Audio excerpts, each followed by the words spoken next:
మీరు ఇప్పుడు చూసిన ముగ్గురు ఆనాడు చందమామకి చిత్రకారులుగా పనిచేసిన శంకర్, చిత్ర, వాప అంటే వడ్డాది పాపయ్య.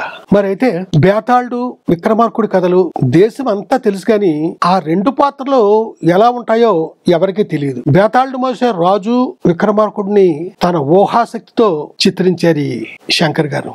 శంకర్ గారి పూర్తి పేరు కరదొలు చంద్రశేఖర శివశంకర్. ఆయన పుట్టింది తమిళనాడులో ఈరోడ్డుకి సమీపంలో ఉన్న ఒక గ్రామంలో. వాళ్ళ నాన్నగారు వచ్చి స్కూల్ టీచరు. చిన్నప్పటి నుంచి ఈ బొమ్మలు ప్రాక్టీస్ చేయడమే. 1934లో వీళ్ళకి దగ్గర బంధువైన ఒక ఆయన మద్రాసులో చనిపోతే ఆ కుటుంబాన్ని చూడడం కోసం ఈ మద్రాసు వచ్చిన శంకర్ అప్పటికి 12వ తరగతి మట్టుకే చదివారు. ఆ తర్వాత గవర్నమెంట్ ఆఫ్ ఫైన్ ఆర్ట్స్ లో చేరే అవకాశం వచ్చింది దీనికి.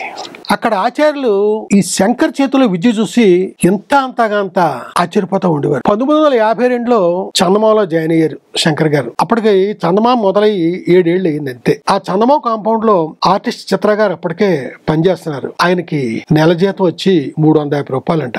అంతే జీతం శంకర్ గారికి కూడా ఇవ్వడం మొదలెట్టారా చందమామకి స్థాపకులైన నాగిరెడ్డి గారు.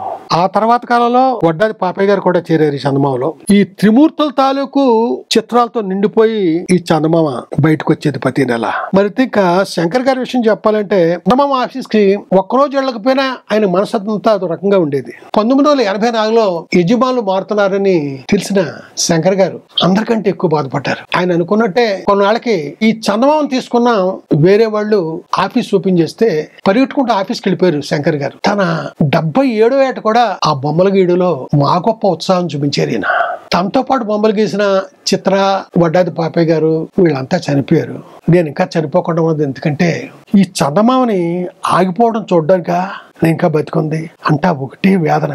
ఎప్పుడు అదే ఆలోచన ఆయనకి. కీళ్ళ నొప్పులతో చేతులు ఇబ్బంది పడుతున్నా బొమ్మలు గీస్తానే ఉండేవారు ఆయన. చివరికి చిత్తచాపల్యం వచ్చింది. ఎప్పుడు ఆ చందమామ గురించి ఆయన కలవంతలు. తను పనిచేసిన ఆ సంస్థ మూతపడడం వల్లే ఆయన మనసుకి దెబ్బ తగిలింది. ఇలాంటి ఈ శంకర్ గారు నిత్యం ఆ చందమామనే తలుచుకుంటా తన 97వ ఏట అంటే 2020 సెప్టెంబర్లో చనిపోవడం జరిగింది.